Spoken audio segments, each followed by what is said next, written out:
सोच कर देखिए, क्या एक पूरी की पूरी बिल्डिंग सिर्फ एक ही पत्थर से बनाई जा सकती है? मतलब कोई जोड़ नहीं, कोई सीमेंट नहीं, कुछ भी नहीं, बस एक चट्टान को तराश कर। आज हम एक ऐसे ही कमाल के ऐतिहासिक रहस्य की बात करने वाले हैं, जिसने सच में दुनिया भर के बड़े बड़े इंजीनियरों और विचारकों को परेशान कर रखा है। और ये बात सिर्फ हम नहीं कह रहे हैं, ये मशहूर पॉडकास्टर जो रोगन के शब्द हैं, जिनका एक क्लिप शायद आपने देखा भी हो, हाल ही में वायरल हुआ था। वो बात कर रहे थे महाराष्ट्र के एलोरा में बने कैलाश मंदिर की। और बस यहीं से शुरू होती है हमारी ये कमाल की कहानी। 2 लाख टन, जरा इस नंबर को सोचिए, 2 लाख टन। इतना पत्थर एक पहाड़ से खोद कर निकाला गया था। अगर आज के समय में भी इतना पत्थर हटाना होना तो करीब 10,000 मॉडर्न ट्रक्स लग जाएंगे। तो साफ है, हम किसी छोटे मोटे प्रोजेक्ट की बात बिल्कुल नहीं कर रहे हैं। और ये सब कब हुआ? कोई 100-200 साल पहले नहीं, ये हुआ था आज से लगभग 1200 साल पहले। सोच के देखिए, 8वीं शताब्दी में, जब कारीगरों के पास क्या था? सिर्फ हथौड़े और छेनी जैसे बिल्कुल बेसिक टूल्स। और यही चीज इसे पूरी दुनिया में बिल्कुल अलग बनाती है। मतलब ये कोई ईंट या पत्थर जोड़ जोड़कर बनाई गई बिल्डिंग नहीं है। ये दुनिया की सबसे बड़ी ऐसी संरचना है जिसे एक ही सिंगल सॉलिड रॉक से तराशा गया है। एक बार फिर सोचिए, कोई जोड़ नहीं, कोई सीमेंट नहीं, सिर्फ और सिर्फ एक विशाल पत्थर।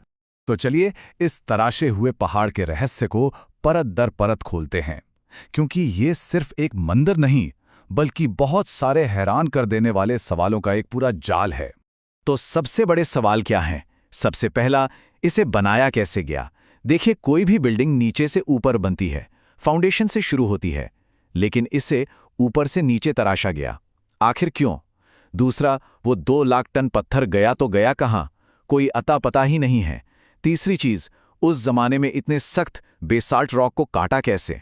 और सबसे बड़ा सवाल, इसका मास्टरमाइंड, इसका मास्टर बिल्डर था कौन? चलिए इन्हीं सवालों के जवाब ढूंढते हैं। देखिए, जब ऐसे सवालों के सीधे जवाब नहीं मिलते तो शुरू होती हैं अटकलें। तो अब हम बात करेंगे मिथकों, एलियंस और प्राचीन उड़ने वाली मशीनों यानी विमानों की, और समझेंगे कि आखिर इस मंदिर को लेकर इतनी थ्योरीज बनती क्यों हैं। जैसा कि लेखिका दीपा मांडे कहती हैं कि शायद इस मंदिर को उन लोगों ने बनाया जो उड़ सकते थे। और उड़ कौन सकता है? एलियंस। ये कोट सीधा सीधा प्राचीन अंतरिक्ष यात्री थ्योरी की तरफ इशारा करता है। और जो लोग इस थ्योरी को मानते हैं ना, उनके पास इसके लिए काफी दिलचस्प तर्क भी हैं। और यहां एक चीज है जो सच में सोचने पर मजबूर कर देती है। वो है इन 2 तस्वीरों के बीच की समानता। एक तरफ है प्राचीन विमान का स्केच, मतलब एक प्राचीन उड़ने वाली मशीन का, और दूसरी तरफ है मंदिर का सबसे ऊपरी हिस्सा, जिसे गोपुरम कहते हैं। अब इनकी डिजाइन इतनी मिलती जुलती है कि बहुत से लोगों का मानना है कि यह सिर्फ एक संयोग नहीं हो सकता, और यही एलियन थ्योरी का सबसे बड़ा सबूत माना जाता है। पर बात यहीं खत्म नहीं होती, और भी चीजें हैं जो इस थ्योरी को सपोर्ट करती हैं। जैसे वो ऊपर से नीचे बनाने का अजीब तरीका, फिर मंदिर की दीवारों पर किन्नर और यक्ष जैसे उड़ने वाले अजीब प्राणियों की नक्काशी क्यों है, और फिर वही सबसे बड़ा सवाल, वो सारा पत्थर कहाँ गया। तो ये सारी बातें मिलकर एक बड़ी साजिश की तरफ इशारा करती हैं, ऐसा लोगों का कहना है। ओके, तो मिथकों और अटकलों से थोड़ा आगे बढ़ते हैं और अब चलते हैं असली ऐतिहासिक जासूसी की तरफ। पता लगाते हैं कि इसे आखिर बनाया किसने था। तो सीधा सा सवाल है, अगर एलियंस ने नहीं तो फिर किसने? इसका जवाब मिलता है एक ऐसी जगह से जहां से किसी ने उम्मीद ही नहीं की थी। गुजरात में मिली कुछ तांबे की प्लेटों से। इन्हें कहते हैं बड़ौदा प्लेट्स। अब देखिए, मंदिर पर खुद कोई शिलालेख नहीं है, लेकिन 8वीं सदी की इन प्लेटों में इस पूरी रहस्य का जवाब छुपा हुआ है। तो इन प्लेटों में आखिर है क्या? इनसे पता चलता है कि राष्ट्रकूट वंश के राजा कृष्ण प्रथम ने इस मंदिर को बनवाया था। और ये कोई सदियों बाद लिखी गई बात नहीं है। ये प्लेटें उनके शासन के सिर्फ 40 साल बाद लिखी गई थीं, और उनमें लिखा है कि राजा ने एलोरा में एक ऐसा अद्भुत शिव मंदिर बनवाया कि उसे देखकर तो देवता भी हैरान रह गए थे। तो किसने बनाया वाला हिस्सा तो साफ हो गया। अब आते हैं असली सवाल पर। बनाया तो बनाया, कैसे? अब हम समझेंगे उस प्राचीन इंजीनियरिंग ब्लूप्रिंट को जिसने इस चमत्कार को संभव कर दिया। तो प्रक्रिया क्या थी, इसे समझिए 4 शानदार चरणों में। सबसे पहले एक परफेक्ट सॉलिड रॉक फेस चुनी गई। फिर उस मुख्य रॉक को अलग करने के लिए 3 बड़ी बड़ी खाइयां खोदी गईं। तीसरी और सबसे जरूरी चीज, ऊपर से नीचे की तरफ नक्काशी शुरू हुई। इससे मचान यानी जो बांस बल्ली का ढांचा होता है उसकी जरूरत ही खत्म हो गई। और चौथा, एक बहुत ही चतुर तकनीक का इस्तेमाल हुआ जिसे कहते हैं हाइड्रोलिक विस्तार। इसी से उस कठोर चट्टान को तोड़ना मुमकिन हो पाया। अब ये हाइड्रोलिक विस्तार तकनीक है क्या चीज? बहुत सरल और शानदार आइडिया है।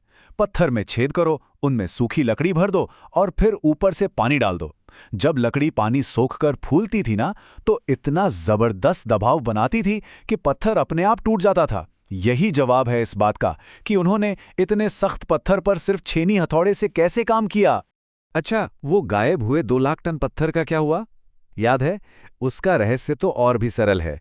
उसे कहीं फेंका ही नहीं गया था, बल्कि उसी पत्थर को रिसाइकल करके आसपास के दूसरे ढांचे और इमारतें बनाने में इस्तेमाल कर लिया गया। कितना सरल और कितना शानदार समाधान है ना? तो अब हम आते हैं इसके आखिरी हिस्से पर, मानवीय प्रतिभा बनाम साजिश, यानी इंसानी प्रतिभा के सामने साजिशी सिद्धांत। देखते हैं कि सच्चाई क्या है। और ये टाइमलाइन ये सब कुछ साफ कर देती है। कैलाश मंदिर कोई अचानक से प्रकट हुआ अजूबा नहीं था। ये तो भारत में सदियों से चली आ रही रॉक कट वास्तुकला की परंपरा का शिखर था, एक नतीजा था। मतलब 6ठी सदी की शुरुआती गुफाओं से कारीगरों ने सीखा, 7वीं सदी में उन्होंने बहुमंजिला गुफाएं बनाई, और फिर 8वीं सदी में जब वो अपने हुनर के शिखर पर थे, तब उन्होंने कैलाश मंदिर बनाया। तो ये इस बात का सबसे बड़ा सबूत है कि यह अचानक कहीं से नहीं आया। जैसा कि एक स्रोत में कहा गया है, यह कहना आसान है कि इन्हें प्राचीन एलियंस ने बनाया था, न कि उन भारतीय कारीगरों ने जिन्होंने 10 साल से ज्यादा मेहनत की। मतलब एक साजिशी सिद्धांत को मान लेना आसान है, लेकिन इंसानी मेहनत की सच्चाई को स्वीकार करना शायद उतना आसान नहीं। तो आखिर में सवाल बस एक ही है, ज्यादा हैरान करने वाली बात क्या है? एक मंदिर जिसे एलियंस ने बनाया हो, या एक मंदिर जिसे हमारे ही पूर्वजों ने अपनी कमाल की प्रतिभा और मेहनत से बनाया हो? इसका फैसला आप खुद कीजिए।